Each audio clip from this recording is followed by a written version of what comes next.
Hello, it's Nikki. How you doing? Thank you so much for being with me and stopping by.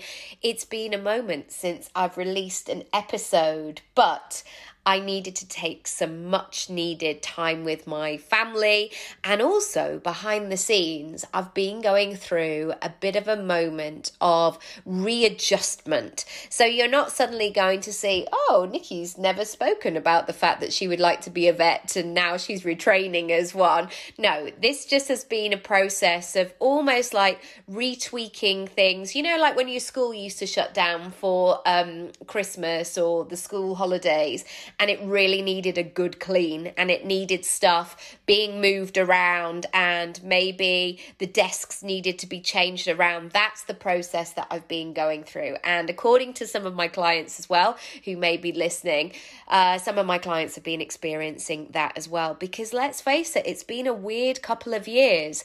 And I think more than ever, actually, from what I will take from this time is that what I will always need to keep reassessing and tweaking and not getting stuck in my business. I feel like it's going to be much more of a movable situation. So, what do I want to talk about today? I am feeling very reflective at the moment because my daughter, Luna, turned 2 last week. And as I often do, I don't know why children's birthdays get to me so much. Maybe because I felt that transition in my own life, like becoming a mum of 1, becoming a mum of 2, and all of those sort of complications, I guess, that went with it. Also, lots of lovely emotions, but I certainly feel like I really had to work hard for them to come into the world. But that's another story for another time. Anyway, as I was reflecting on her 2nd birthday, we had some really lovely time together, and she just got it. She understood it all and was unwrapping the presents and then putting the wrapping paper in the bin, and it was just really enjoyable to witness, actually. I then took some time away, and her birthday was on Friday, and I woke up on Saturday morning almost reflecting back to that night after I had her, waking up with a brand new baby and not really knowing what the next chapter was going to look like of my business.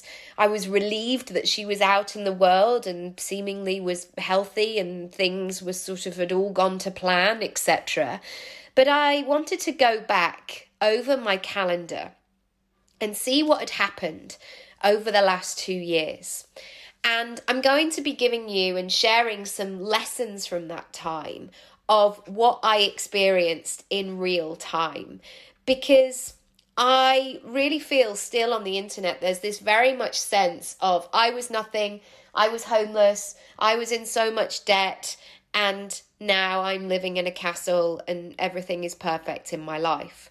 And when you're listening to that moment, or when you're in that sort of further towards the I really just don't know what I'm doing with my life, it can be really, I guess it can be inspiring that people can turn their lives around. But I was always craving from those stories. Yeah, but what did you do? What did you do? How did you practically make that work? So over the next 4 episodes, I'm going to be sharing a bit of a journey for you, which I thought might be useful. And again, take what you need from this and make it work for yourself and ditch the rest. And I have absolutely no problem saying that, because you might be like, I'm not going to launch now and that doesn't feel right. Or, oh, I could do this. I could take what you said there, Nikki, and I could change it into something else. So absolutely do that. I will also say as well, this isn't about proving what you can do in the first 2 years of having a baby. This is actually nothing to do with having a baby, because every situation is very unique.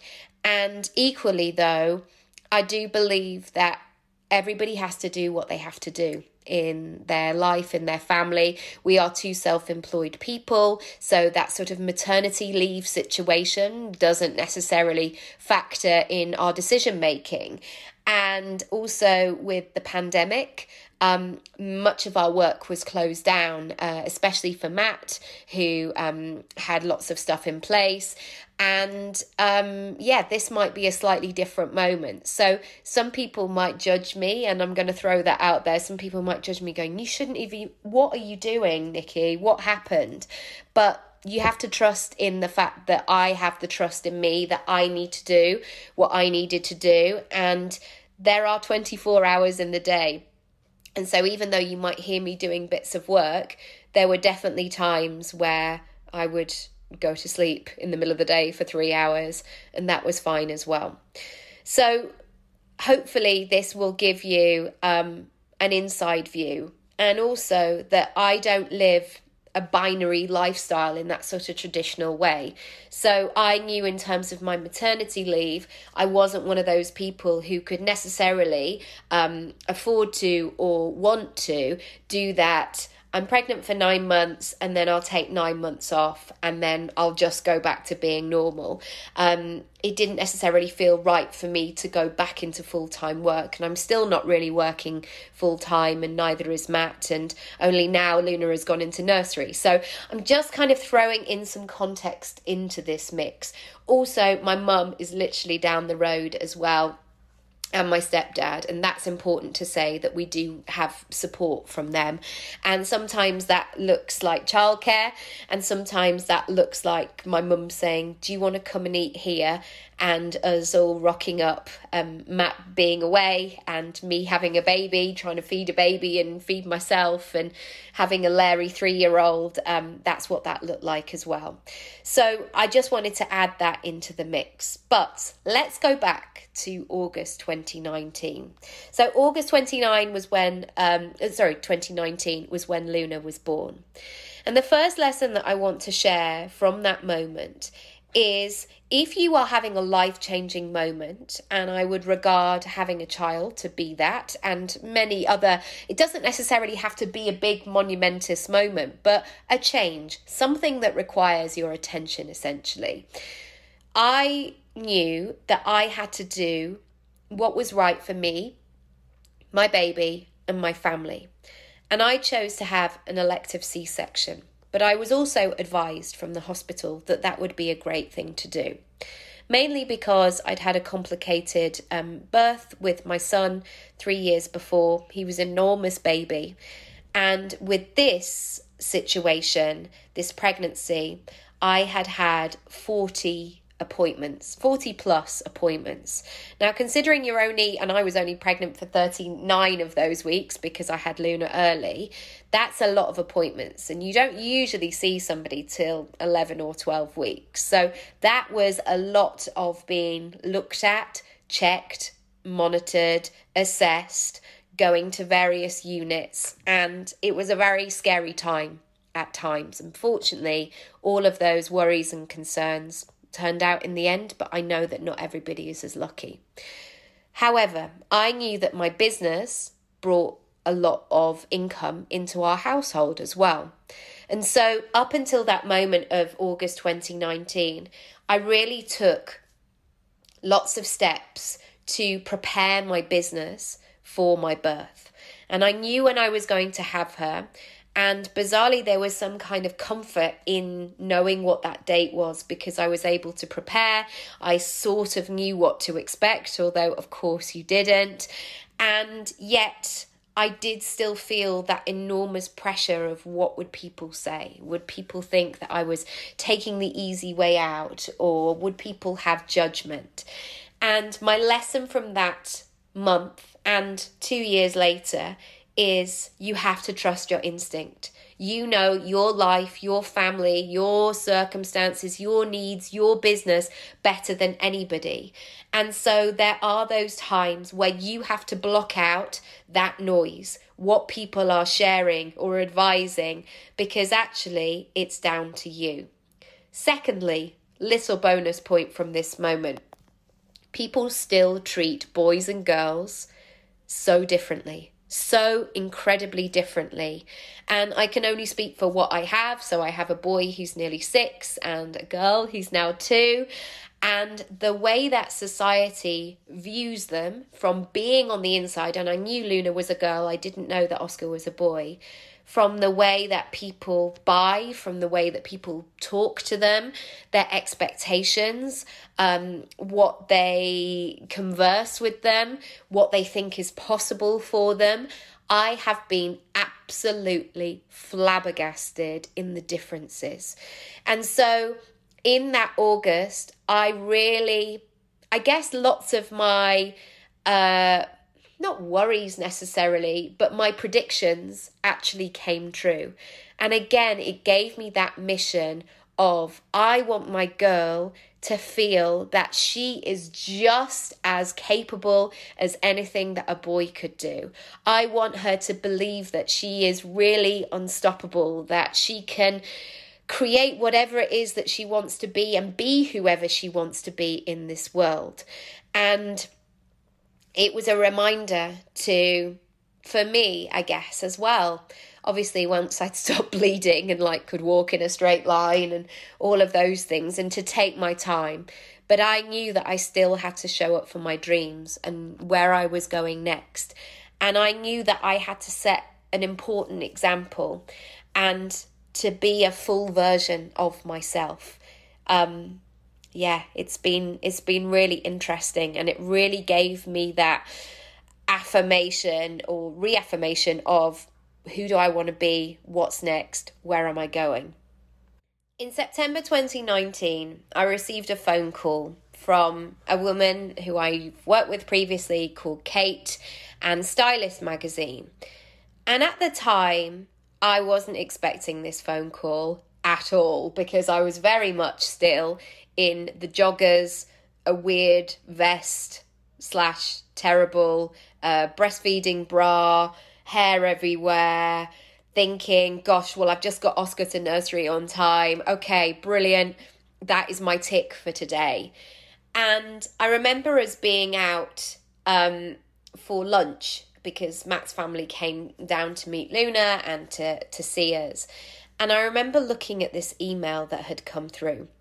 And the email was saying that they would like me to be part of a panel for an event that was happening in October. And was I available to speak, and could we have a meeting about this? And this came at such a moment when I wasn't expecting it, because I just had a baby and I wasn't necessarily putting myself out there. But the first lesson from that is, just because you've had a baby doesn't discount all of your experience, skills, talents, everything you've done up until this point. In fact, it's just a sign that you can bring even more to the table. And I had this conversation with Kate, who was so lovely, so understanding. And I did very honestly say to her in the first few minutes, you know that I've just had a baby. And she said, absolutely, yes. And, congratulated me and all of that jazz. And she said, yes, I do know you've had a baby. And of course, we will do everything that we can to support you. And what do you need in this situation? And we would love you to be part of this. And so on the day, so the event was in October. So Luna was about 9 or 10 weeks by this point. And of course, you have those funny things of nothing really fits. What am I going to wear? Is this all going to work out? I hope that it would. And I took my mum and we went together to the event. And unfortunately, Luna slept throughout the whole thing, of course. Not of course, actually, because she could have quite easily not. But it all did work out in the way that I really hoped in that scenario. My mum got a goodie bag. She had some lovely catering. It was all brilliant. And I was on a panel about money. And there were such a mixed bag. The panel was hosted by Cherry Healey, who's a TV presenter here in the UK, and several people were talking about investment or funds that they'd raised. One woman was talking about a company. One woman had created a media platform. And one of the things that comes up for me again and again, especially doing more and more panels, is I have to do that work around that. And of course, having a conversation with the host as well of what is my role in this? Not as like, when can I get to speak? But as in, where can I bring value? What is my piece of this puzzle, the panel, bringing to the table? And so the fact that I just had a baby, the fact that I was talking about money, the fact that I was talking about independence and charging your worth and building a business and a brand in this time where life feels uncertain. And of course, we didn't know about COVID-19 at this stage, but I came away from that event really pleased that I'd articulated myself and that I'd created a conversation that hopefully, even though there were people in the room who didn't have children, didn't want children, weren't able to, all sorts of scenarios, but I brought a different dimension to this table, because usually the conversation of money is about investment or stocks or shares, or the girl boss conversation of like, yeah, just say what you want, yeah. And actually, because I was maybe quite hormonal and emotional, and I was answering questions from the floor, and somebody was sort of saying, gosh, I've never really thought about this, I was able to have that very human conversation, almost like this person was sitting on my sofa and we were having a cup of tea. So the lessons from September 19 are, don't forget all of the things you've done up until now. And this is regardless of whether you're going through a change. Please don't feel like you have to reinvent the wheel. You have put so much stuff out there yet. It's just a case of it coming back to meet you. Secondly, your circumstances right now are an important part of this conversation. Please do not underestimate them. And it really gave me that assurance that lots of the seeds that I had planted had grown, and they've grown to a point that I was sort of no longer needed in that moment of growth. So that was a lovely feeling as well. And the fourth thing that I would say is never be afraid to ask for help or to get the things in place that you need in order to do what you needed to do. So fortunately, I was very lucky in that moment to have my mum there. But equally, if I had a business pal who needed me to come and sit with her child, I remember many years ago, my friend Kelly had a Lion King audition and she'd had a baby about 6 months ago. And I remember us all sitting in her car, and me and her baby were sitting in Pret, and she went off to go and do the first audition, and then she came back. And then she got a recall, and then we just had to go and sit in the room, and we just made it work. And I think that is a moment that we are not necessarily used to. What we think is making it work is just to go, I'll just do it by myself and not say anything. Make it work. Tell people what you need, because for the most part, people will support you. In October 2019, I woke up one morning, as I have done previously, with that sense of grab that piece of paper and a pen, quick, capture it, go. And I wasn't expecting to feel like that, because I was very much still in those early months of having a newborn baby and figuring it out and working out what time it was and if I'd actually been to sleep or not and who I was and had the baby had milk and all of those moments.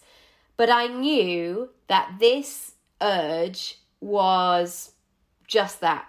It was an urge that this idea had to spill out of me. And that idea was the first iteration of Speak Up. So I did as my intuition told me to do, which was to grab that piece of paper and a pen and begin writing. And I know myself these days, and I try to pass this on to my clients, that when you get these urges, or when I get these urges, my only job is to listen to all of the things that come up, is to listen to the ideas, the content, the feeling, the vibe, the person, the images, whatever comes out to play. My solution or my action at that stage is not about questioning it or figuring out the how. All I need to do is to write. And I find that so many people get stuck in this moment of writing the first sentence down and then thinking, oh gosh, now, but what technology platform would I use? And like, is this going to work anyway? And how will I, how? And all of that can be very much figured out later. So if you ever have one of those moments where you know that you need to write and get the idea out, just wherever you can, be in that flow. Because if you can be in that flow, the answers will then reveal themselves later down the line. Anyway, I had mostly everything that I needed. I had the title, I had who it was for, I knew why I wanted to serve that person, I knew why it was important to do this now. I think I had some fire in me for sure after the stylist event where I was thinking, why are people not talking about this? And that phrase, speak up, kept coming to me. And again, going back to having a boy and a girl, the amount of times where somebody would just peer into the buggy and go, oh, she's going to be really pretty, or, oh, she's going to be a handful, isn't she? Whereas my son would be called a cheeky chappy, or, oh, he's ambitious, or, all the typical stereotypes, which I am ignoring personally. Anyway, I wrote it down, I had it there, and I thought, right, what do I do with this? What needs to happen next? And I knew that I didn't necessarily want to spend a year on developing this and working behind the scenes. Firstly, because I knew that it was needed now. I knew that it was important now. I knew that so many business owners, and even more so before COVID, like we didn't even know about COVID, that people needed to know how to talk about their business, how speaking could be a great alternative income stream. I knew the power in what I was selling and what I was offering. So that was an absolutely no-brainer. Also, there is something in me, and maybe it's the entrepreneur in me, but I knew that I wanted to keep the cash coming. I had savings and I was able to support myself and my family, but I don't like having stale months where there's no money coming in. And, online courses were selling and one-off speaking gigs and things like that, but I couldn't ignore this idea, so I knew I wanted to do something with it. So I was in that position of knowing that I did have a fully formed idea, but I wanted to talk to people. I really wanted to understand people.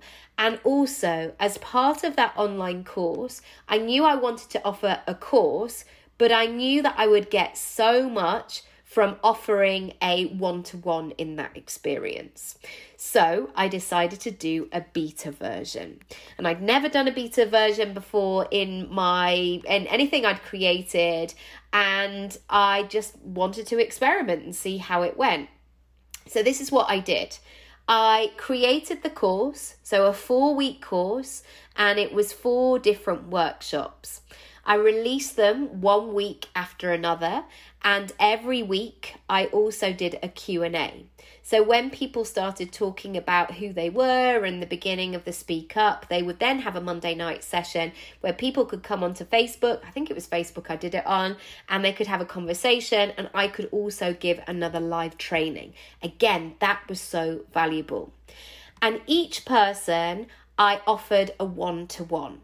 And I wanted to put it at an absolute no-brainer price. And I know one person's no-brainer price is very different to another. But based on who I was targeting, I guess, targeting sounds a horrible word, I'm sorry, offering to, I thought, right, let's do £150. They would get the course, they would get these 4 live sessions that they could catch up on later, and also they would get an hour-long session with me. Now, that hour-long session was absolutely invaluable. Oh, one final thing was I limited it to 20 places because I knew that I would have 20 places. So that would be about 5 hours per week over the next 4 to 6 weeks, and that would work out fine with my schedule and having a baby, and I knew that I would have enough support, etc.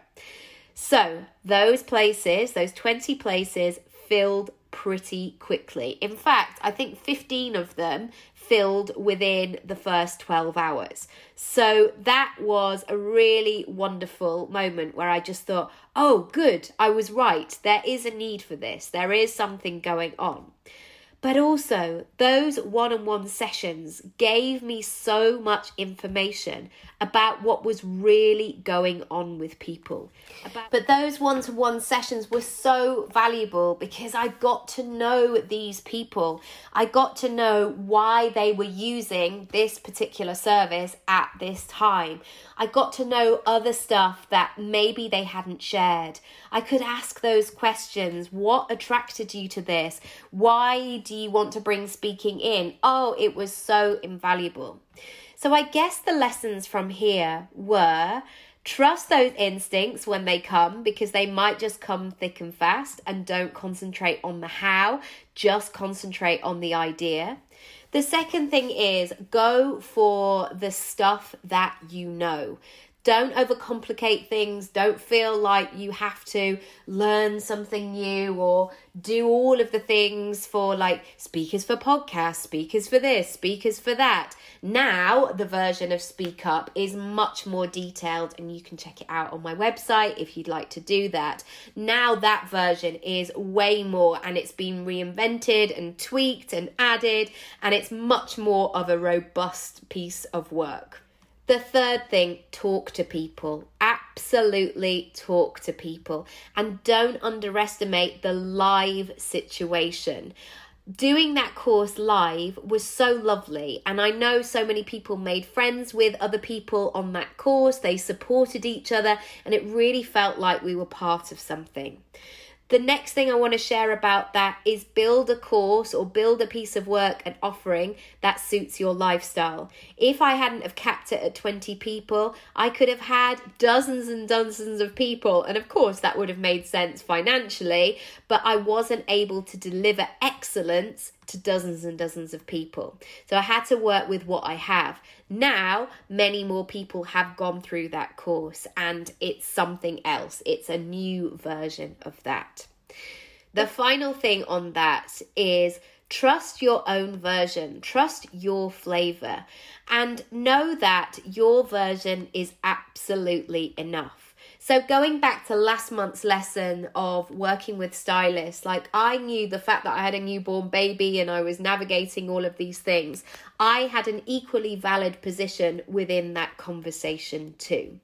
I knew that in spite of perhaps not looking my best, or society might say, well, you've just had a baby, like how can you be coherent and how can you share what you have to say on this? Why don't you go away for a little bit and then come back when you're fully formed?